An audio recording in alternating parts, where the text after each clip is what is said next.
and welcome to the Scott Show podcast. We are making it happen here, talking about homelessness in Alabama. So I wanted to give a special shout out to everyone who works in Alabama to end homelessness. We have 7 different places on our nomination block, including Huntsville and the Rosa Sharon Soup Kitchen, Dothan, Alabama, and the Rescue Mission, the Firehouse Shelter in Birmingham. I do want to say we have a lot in Birmingham, but the Firehouse Shelter is amazing. And they got some great stuff coming up very soon. We have the Jimmy Hale Mission, also in Birmingham. 3 Hots and a Cot. I have their t-shirt. I'm going to be rocking it here on a 5K sometime soon. First Light in Birmingham also. And then in Montgomery, Alabama, we have the Friendship Mission.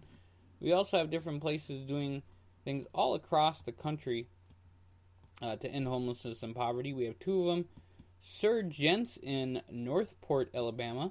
And then we have Chance for a Change in Birmingham, Alabama. Big time shout out to these folks. And they work to end homelessness and poverty. We work to end homelessness and poverty too. So if we all work together, we're going to make things happen. So I do want to give a big shout out to all the Crimson Tide fans, Roll Tide. If you guys like Auburn, then that's awesome too. And I'm a fan of both. Alabama football is where it's at. You're going to find most of your NFL people there. There are kids who dream about this. I want to make their dream come true. And not just say, yeah, you're going to totally make it to the NFL, but give them a shot.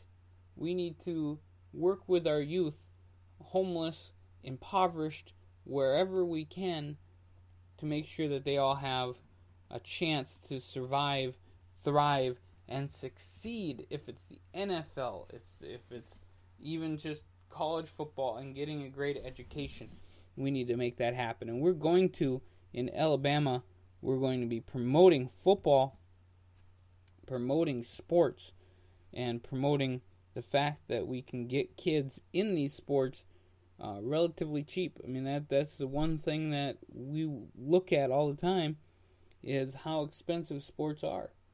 So getting kids in poverty in these sports is dire to their education. And that's just one thing that we work on. You know, the Rosa Sharon Soup Kitchen, we want to give them some money and help them end homelessness and poverty and hunger. At the very same time, we are looking everywhere else, and we need your support in order to make things happen. If you guys like, share, subscribe to this podcast, make it happen. We make some revenue, and it goes right back to the state that's on the podcast. So make it happen for us today here on the Scott Show podcast. You guys have a great day, and let's end homelessness together.